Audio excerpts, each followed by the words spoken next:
Day 175 of the Ukrainian war map, also known as the Russo-Ukrainian War. Jozzy here, and today is just a bit of a smaller update as I take a simplified and down-to-earth approach of the happenings on the ground in Ukraine. Now, as always, I like to start off with the Russian military and personnel losses, so right here. And now I'll let you know, I show these figures not to compare with the Ukrainian forces' losses, but rather to show you how Russian forces are really getting tired out. So tiring out there, both through personnel and hardware losses there. So starting off with the personnel losses, 44,100 there, as we can see. We'll move across down to some of the military hardware, so the armoured combat vehicles, and an additional whopping 10 for today. An additional whopping 6 tanks, which is a big deal. Even just a few tanks is usually quite the big deal there. And a bunch of artillery there as well. Floats, boats, and hopes, they're all the same though. Okay, so moving back to the map, and let's see. So today we'll start off outside of Ukraine again, where we'll have a look at the Kursk Oblast right here. So there was actually a railway blown up here in Kursk Oblast. So Russian media reported it was unidentified individuals who perpetrated the attack. Now, we always think of pro-Kremlin supporters within the borders of Ukraine, but never the other way around. But supply lines were disrupted near a potential future Russian offensive near the northern border all along here. So Ukraine always takes the opportunity to take out supply lines where they can, absolutely. But I also look forward to hearing more about this and reporting more on this one later as more news develops. Moving across to the combination of the Sumy and Kharkiv regions here today. So overnight there was a bit more ongoing shelling there, particularly in the Kharkiv region, but no casualties reported there. Moving a little bit down to the Donbass today. So I've got a photo here of Ukrainian forces that downed a Russian Aileron T-28ME drone in the east there. It's always good to see that. And also in this region, the Donbass, behind enemy lines, so at Zanivka, or Zanivka, if I can pronounce that correctly. So I've just popped it up on the map here. So there was actually an ammunitions depot destroyed here in this location there. So that's always fantastic to see. Ukraine's capability to strike well beyond enemy lines there too. Usually with a HIMARS. I very much suspect it was a HIMARS hiding somewhere behind or around the Bakhmut area there. Okay, moving across down to Nikopol. Now, Russia is still shelling Nikopol here. They're actually flinging shells from behind the nuclear power plant here, so in Enerhodar.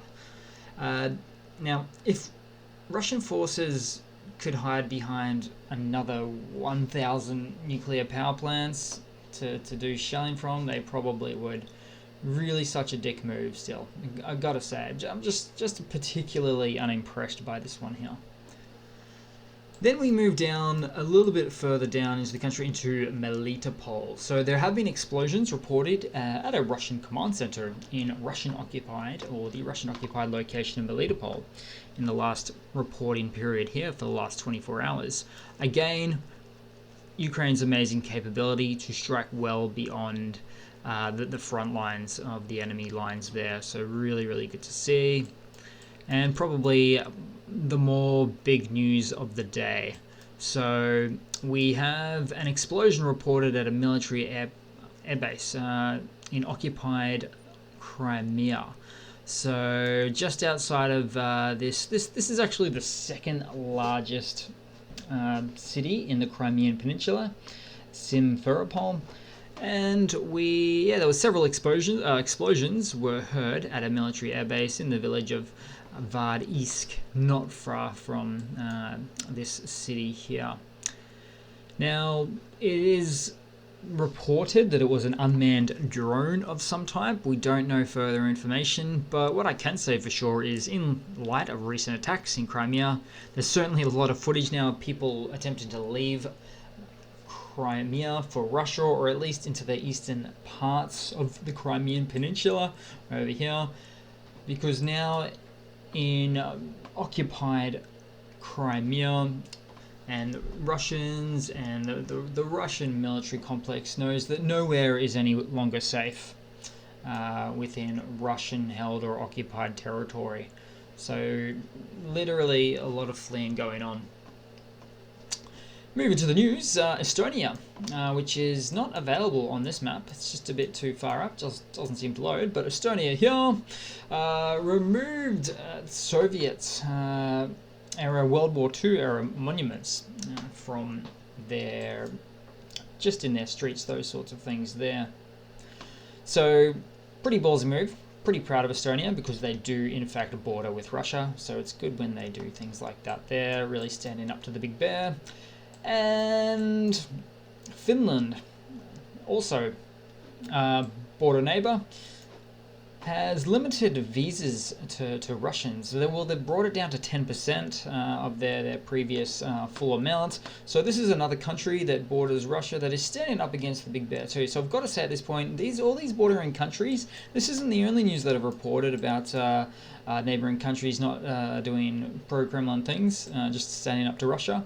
So yeah, super ballsy move, as I like to say. Good for all of them. And there's Finland up there. I should just probably let you see that a little bit better. Okay.